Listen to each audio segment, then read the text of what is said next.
નમસ્કાર મિત્રો, હું સૈમી ઓઝા લબ્ઝ આપ સમક્ષ એક રચના સાથે પ્રસ્તુત થઈ છું, જેનું શીર્ષક છે ડિજિટલ પ્રેમ.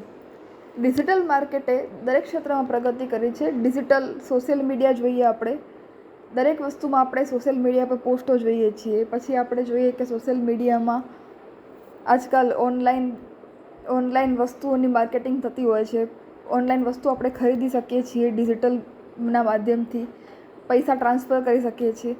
તો પ્રેમ ક્ષેત્ર કેમ બાકી રહે આ ડિજિટલ જમાનામાં?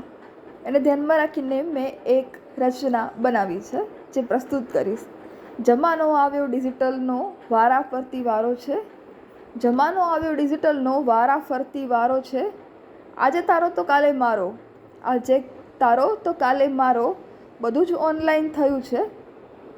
ટેકનોલોજીએ કરી છે પ્રગતિ, બધું ઓનલાઈન થયું છે. ટેકનોલોજીએ કરી છે પ્રગતિ. પ્રેમ ડિજિટલ માધ્યમથી થયો, પણ આવરદા ઓછી. પ્રેમ ડિજિટલ માધ્યમથી થયો, પણ આવરદા રહી ઓછી. કેટલીક રસમો ને કેટલીક કસમો, કેટલીક રસમો ને કેટલીક કસમો રહી ગઈ મેસેજ પૂરતી સીમિત. એટલે કેટલાક વાયદાઓ મેસેજ પૂરતા જ સીમિત રહી ગયા. કેટલીક છબીઓ ફોન પૂરતી જ સીમિત રહી ગઈ. કેટલીક છબીઓ ફોન પૂરતી જ સીમિત રહી ગઈ. કેટલીક વાતો ને લાગણીઓ, કેટલીક વાતો અને લાગણીઓને પંક્તિરૂપી વાચા આપવા, કેટલીક લાગણીઓ અને કેટલીક વાતોને પંક્તિરૂપી વાચા આપવા સોશિયલ મીડિયા ઉપયોગમાં આવ્યું. સોશિયલ મીડિયા ઉપયોગમાં આવ્યું.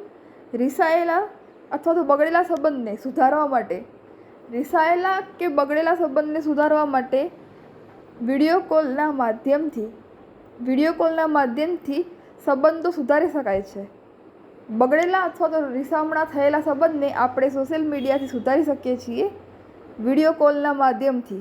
પરંતુ ભરોસો અને વિશ્વાસ ફરી જીવિત ન કરી શકાય. ભરોસો અને વિશ્વાસ ફરીથી જીવિત ન કરી શકાય. એ એકવાર તૂટ્યો એ તૂટ્યો. પછી ભરોસો કરવો અને વિશ્વાસ પુનઃ લાવવો બહુ મુશ્કેલ છે.